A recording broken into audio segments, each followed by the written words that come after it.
Halo semua, salam semua, selamat semua. Bersama Bruton mendengarkan lagi berdemokrasi dengan berfilsafat episode kedua.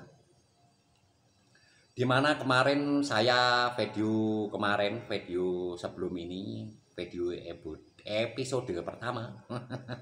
Belepotan ngomongnya ya, enggak apa-apa. Kita berkonten ada ilmu dan sambil bercanda ya. Dimana episode kemarin sudah menceritakan bahwa filsafat itu ya seperti itu. Nah, sekarang akan saya lanjutkan kembali pembelajaran kita kali ini. Seperti ya taruh kata ini kontemplasi gitu ya, kontemplasi sejenak gitu. Oke, sebelum menyimak video ini, saya harap kalian semua dalam keadaan baik-baik saja. Selalu sehat, selalu bersemangat untuk beraktivitas. Saya lanjutkan pembelajaran filsafat ala Bruton. Sesungguhnya perbudakan akali jauh lebih menyedihkan bila dibandingkan dengan perbudakan ragawi. Apabila seseorang diperbudak secara ragawi, setidak-tidaknya tubuhnya akan mendapat perawatan sedemikian rupa sehingga mampu bekerja. Jadi kalau raga ini diperbudak, badan ini diperbudak, tidak sesuai dengan kapasitasnya, pasti akan sakit. Nah itu untuk memudahkan kita berpikir itu bahwa kalau badan ini dipaksa, pasti itu akan menimbulkan rasa sakit. Nah itu salah satu bentuk perbudakan raga. Kita lanjutkan lagi. Dan jika seseorang diperbudak secara akali, maka apapun itu akan dilakukan untuk menjadikan akal pikirannya aus, sehingga akal pikiran tersebut tidak lagi dapat bekerja, suatu kisah yang jauh lebih menyedihkan. Jadi kalau otak kita tuh diperbudak, akal kita diperbudak, itu suatu kisah yang jauh lebih menyedihkan dibanding perbudakan ragawi. Lanjut kembali.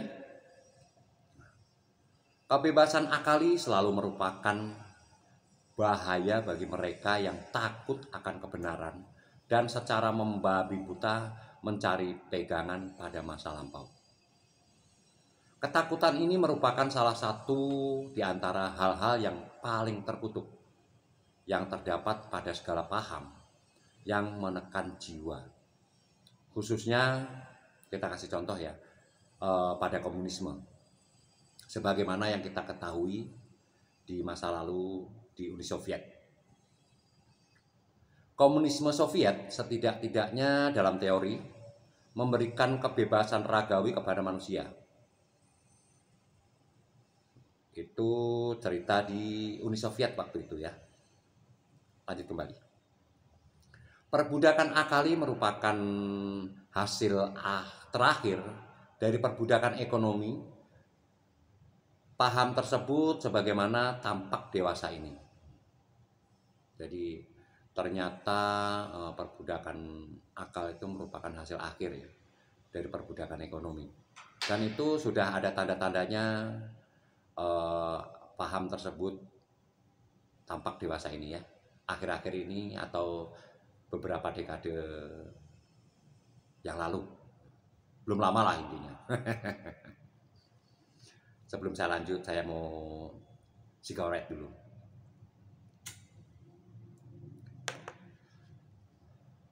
Saya lanjutkan kembali. Pengorbanan yang diberikan untuk memperoleh kebebasan akali seringkali sangat tinggi. Contohnya, Socrates dihukum mati karena ia bersikeras menjadi seorang pengganggu, dalam tanda kutip ya. Ia bersikeras mengajukan pertanyaan-pertanyaan mengenai berbagai hal kepada mereka yang merasa mengetahui. Ini waktu itu, tempo dulu ya. Begitu juga Galileo disiksa, dan juga Bruno dibakar di atas unggunan kayu bakar. Karena apa? Karena menentang kepercayaan-kepercayaan yang dianut umum pada masa itu. Spinoza pun dijuluki seorang ateis pada masa itu. Sedangkan Descartes terpaksa melarikan diri untuk menyelamatkan jiwanya. Nah, itulah resiko filsafat ya pada masa itu. Paling tidak bisa kita jadikan pembelajaran untuk kita semua dalam menjalani berbagai tantangan ke depan. Hendak dicatat juga, kebebasan akali hanya terjadi melalui pendidikan yang bebas berdasarkan penyelidikan kefilsafatan. Begitu ya. Kontemplasinya itu, begitu ya. Saat sekarang ini masuk ke bagian dasar-dasar kefilsafatan. Sebagai contoh, apakah manusia itu dan apakah yang merupakan kebaikan tertinggi bagi manusia? Itu ungkapan dari Socrates. Ada lagi, filsafat memang tidak lain daripada usaha mencari kejelasan dan kecermatan secara gigih yang dilakukan secara terus-menerus. Ini ucapan Plato. Dan ada lagi, sebagai contoh, saya berpikir, karena itu saya ada. Itu ucapan Descartes. Wah, agak pintar dikit. Semoga contoh-contoh ini bisa, ya memang itu dasar-dasar dari kefilsafatan ya. Salah satu beberapa contohnya itu. Nah, dari contoh-contoh itu kita bisa merenungi atau perenungan filsafat. Pasti akan ada pertanyaan. Apakah filsafat itu? Waduh, agak muncrat nggak apa-apa ya. Apakah filsafat itu? Orang mengatakan bahwa filsafat di ibaratnya kayak ini ya, tidak membuat makanan atau tidak membuat roti. Ucapan ini sepenuhnya benar. Filsafat tidak memberikan petunjuk-petunjuk, itu maknanya ya, untuk mencapai taraf hidup yang lebih tinggi. Jadi maknanya itu filsafat tidak memberikan petunjuk-petunjuk untuk mencapai taraf hidup yang lebih tinggi. Juga tidak melogiskan atau memberikan teknik-teknik baru untuk membuat senjata atau bom atom, itulah intinya ya. Jadi tidak akan melogiskan teknik-teknik seperti itulah. Nah, sebenarnya jika di dalam filsafat Anda mencari jawaban yang terakhir terhadap persoalan yang Anda hadapi, yakni jawaban yang disepakati oleh semua filsuf sebagai hal yang benar, maka Anda akan kecewa dan bersedih hati. Jadi segala sesuatu itu perlu perenungan, itu intinya ya. Setelah lama mempelajarinya, Anda dapat mulai menyusun suatu sistem filsafat yang di dalamnya Anda dapat menempatkan persoalan-persoalan yang Anda hadapi dan memberikan jawaban-jawaban yang kiranya sah. Anda pun juga menjadi terbiasa mengadakan penalaran-penalaran secara tetap dan memurnikan pikiran-pikiran secara tetap pula. Sehingga Anda akan siap mendapati, bukan menghadapi ya. Ya bisa juga seperti itu. bahwa penyelesaian Anda sering tidak memadai dan bersifat sementara, serta tidak diterima oleh banyak orang. Nah, itu resikonya. Anggap aja itu resiko lah ya.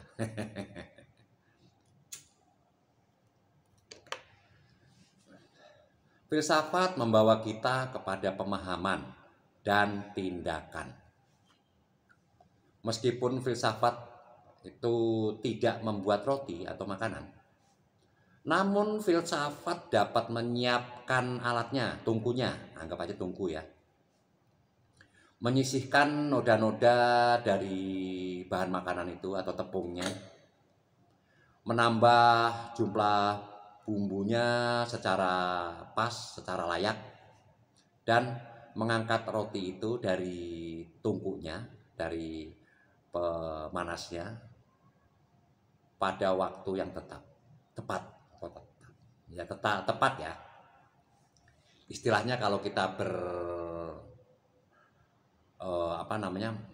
bertindak, itu tindakan kita itu harus sesuai pada situasi dan kondisi, jadi tepat pada waktunya yang pas gitu. Asumsinya seperti itu. Secara sederhana, hal ini berarti bahwa tujuan filsafat ialah mengumpulkan pengetahuan. Jadi mengumpulkan pengetahuan manusia itu sebanyak mungkin, dan menerbitkan, atau mungkin kalau mau menerbitkan ya, serta mengatur semua itu di dalam bentuk yang sistematis. Filsafat membawa kita kepada pemahaman, dan pemahaman membawa kita kepada tindakan yang lebih baik. Nah, itu maksudnya nanti dalam berdemokrasi, dalam berpolitik, kita harus sesuai, itu intinya, pas gitu loh. Jadi akan sesuai dengan pemahaman kita masing-masing. Ini akan memberi gambaran yang lebih jauh ya, sebuah contoh yang klasik, di mana contoh ini dari tahun 399 sebelum Masehi. Tokoh kita ini, Sokrates, dihukum mati atas tuduhan merusak jiwa kaum muda di Athena saat itu. Dia harus mati dengan minum racun, dan sudah ditentukan di hari tertentu sesuai hukumannya. Tetapi Sokrates itu mempunyai banyak teman yang kaya raya, yang mengambil keputusan bahwa karena menurut hemat mereka, teman-teman Sokrates ini, Sokrates dihukum secara salah. Nah, itu menurut pandangan kawan-kawannya dari Sokrates ya. Mereka pun ingin akan membantunya untuk melarikan diri gitu. Mereka pun bersedia menyuap pengawal penjara dan membujuk Sokrates agar melarikan diri. Bagi manusia praktis, pastilah ia akan berkeinginan untuk meninggalkan penjara secepat mungkin. Itu Sokrates ya. Tetapi tidak demikian halnya dengan Sokrates. Kepada kawan-kawannya ia berkata bahwa sebelum ia mau menerima tawaran mereka, perlu ditentukan terlebih dahulu apakah perbuatan melarikan diri itu layak baginya. Nah, inilah ucapan seorang filsuf. Diajak melarikan diri aja masih pakai tanya, itulah filsuf. Jadi kalau di sini itu budi pekerti kali ya. Anggap aja seperti itu. Lanjut lagi ya.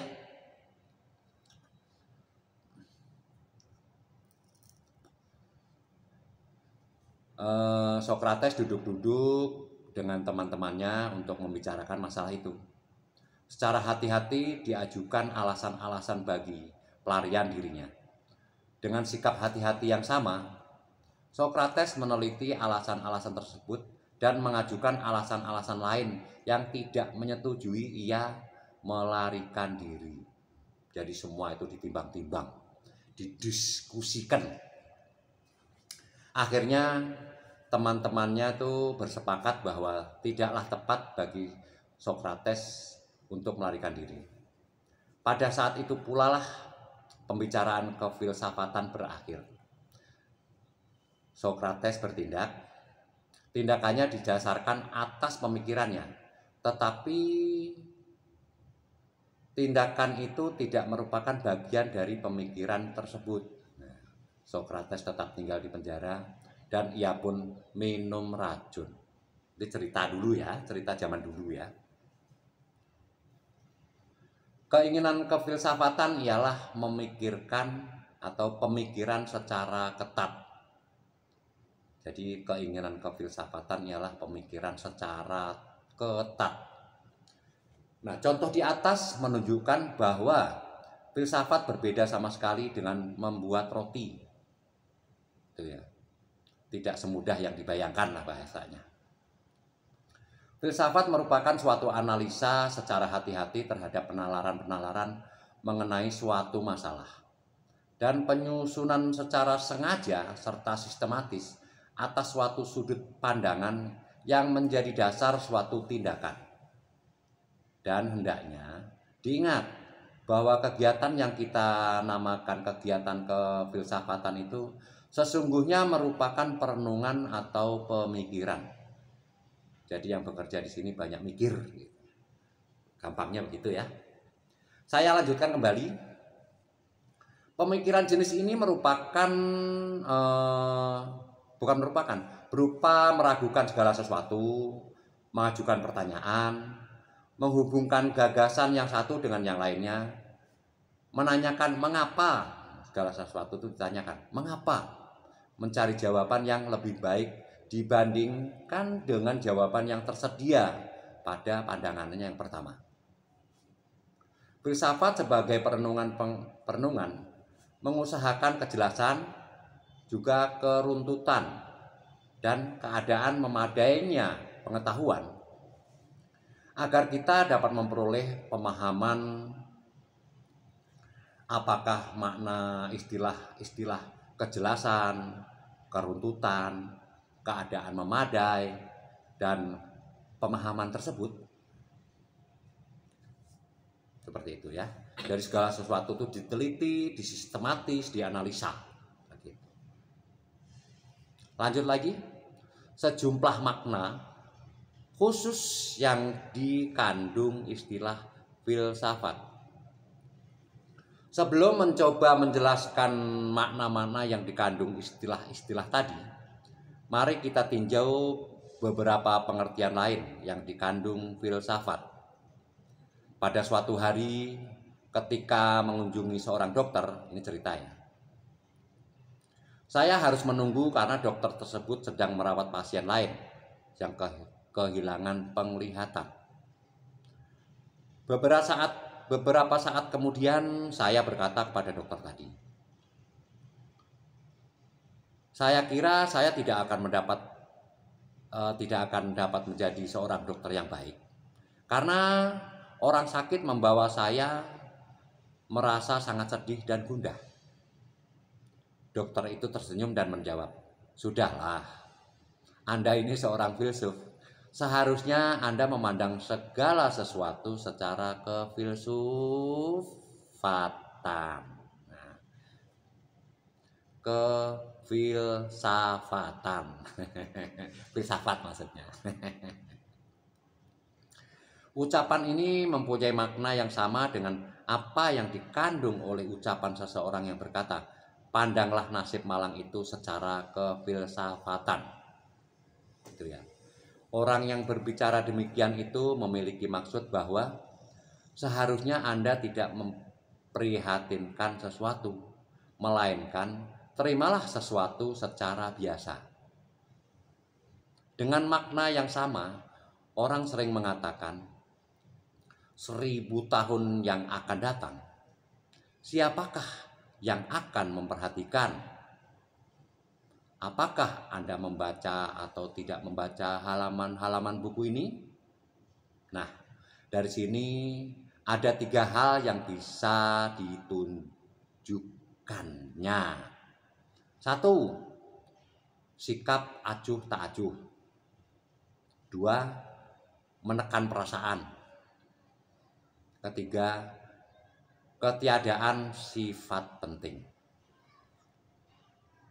Sepertinya konten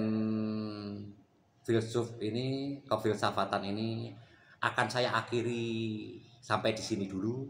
Nanti akan saya lanjutkan di episode ketiga. Terima kasih atas atensinya. Silakan berkomentar di kolom komentar. Silakan bersubscribe bagi yang ingin mensubscribe. Sekian dari Broton. Senang terus, mau tahu, sip. Terima kasih. Merdeka. Kebebasan akali. Terima kasih.